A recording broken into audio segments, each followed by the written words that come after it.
ভাই তোমার বাড়িতে কটা রুম, তোমার শ্বশুর শাশুড়ি দেওর কোথায় থাকে, ওদেরকে দেখিও। এরকম কোশ্চেন আমি রিসেন্ট দেখলাম আগের ভিডিওতে এক বোন করে গিয়েছে। এরকম অনেক কোশ্চেন তোমরা আমাকে করে যাও, আমি চেষ্টা করি তোমাদের কিছু কিছু কোশ্চেন অ্যান্সার দেওয়ার।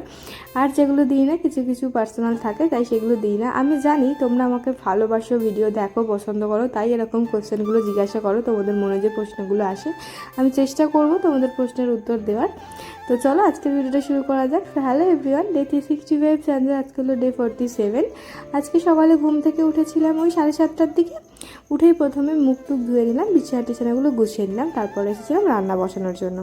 আজকে এই যে মা সমস্ত আনাজগুলো আমাকে কেটে দিয়ে তারপরে গেছে কাচাকুচি করার জন্য। কাচাকুচি এখন লেগেই আছে, যেহেতু বেশ কয়েকদিন কাচাকুচি করা হয়নি, জামা কাপড়গুলো সমস্ত জড়ো হয়েছিল, আর ঘরদোর এখন পরিষ্কার করা হচ্ছে বলে রোজ কাচাকুচি করতেই হচ্ছে।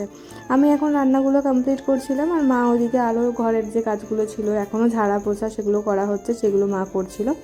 অনেক দিন পরে আজকে ডাঁটার তরকারি হয়েছে, বেশ অনেক দিন বন্ধ ছিল, মানে যখন শুরু হয়েছিল ডাঁটা আসা বাড়িতে তখন রেগুলার ডাঁটার তরকারি হতো, বেশ অনেক দিন পরে আজকে আবার ডাঁটা আলুর তরকারি হলো।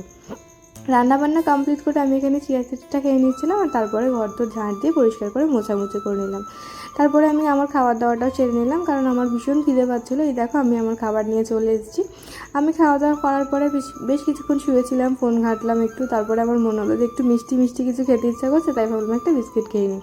আর আজকে তো সারা দুপুর অয়েন কাজ করছিল, সেই কারণে ঠিকঠাক ঘুমও হয়নি, আওয়াজও হচ্ছিলো। এই যে দেখো তোমাদেরকে দেখাচ্ছি, এইগুলো হচ্ছে গ্রিল লাগানোর জন্য এই জায়গাগুলো ফুটো করে রাখছে, যাতে পরের দিন মিস্ত্রি এসে শুধুমাত্র জায়গাগুলোতে ও রডও দিয়ে রেখেছে যে খালি এসে ঢেলে দিয়ে চলে যাবে। ও যে কাজগুলো করতে পারে ও সবসময় ওই কাজগুলো নিজে করারই চেষ্টা করে। মানে আমাদের বাড়িতে কোনো কাজ করার জন্য মিস্ত্রি খুব কমই আসে, বেশিরভাগ কাজ অয়ন নিজেই করে ফেলে। এখন আমি সন্ধ্যেবেলায় রুটি ফুটি বানিয়ে নিয়েছি, আর আমি এখন রুটি আর সুজি খাচ্ছিলাম।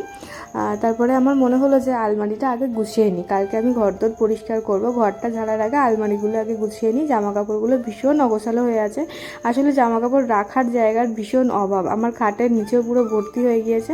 আমি এখানে ঠেসে গুজে গুজে জামা কাপড়গুলোকে রাখি। এইভাবে গোছাতে গোছাতে পুরো গোছানো কমপ্লিট হয়নি, আমি গেলাম একটু বাইরে, কারণ বাইরে তো যেতেই হতো, যেহেতু আমাদের বাইরে না বেরোলে একদিন হয় না। তো হাফ গুছিয়ে রেখে আমি চলে গেছিলাম বাইরে, আবার বাকিটা। আর আমার বাড়িতে হচ্ছে 4টে রুম আছে, আর আমার শ্বশুর শাশুড়ি দেওর সবাই আমার বাড়িতেই থাকে, একসাথেই থাকি আমরা। আমার শাশুড়ি মাকে আমি তোমাদেরকে অনেকবারই দেখিয়েছি ভিডিওতে, কিন্তু আমার দেওরকে আর শ্বশুরমশাইকে কখনো দেখাই না, কারণ ওরা ক্যামেরার সামনে আসতে পছন্দ করে। মাম্পি বলেছে খুব ভালো লাগছে দিদিভাই, আমার নামটা নিও দিদি। নিলাম গো দিদিভাই, আমি সোনালি, তোমার ভিডিও দেখতে আমার খুব ভালো লাগে, আমার নামটা নিও। নিলাম। তুষার নমস্কার বলেছে দিদিভাই তোমার ভিডিও দেখতে আমার খুব ভালো লাগে, তোমার বাড়ি কোথায়, আর তোমার সাথে দেখা করার খুব ইচ্ছা আছে, অবশ্যই কোনো একদিন দেখা হবে, চলো আজ আসি।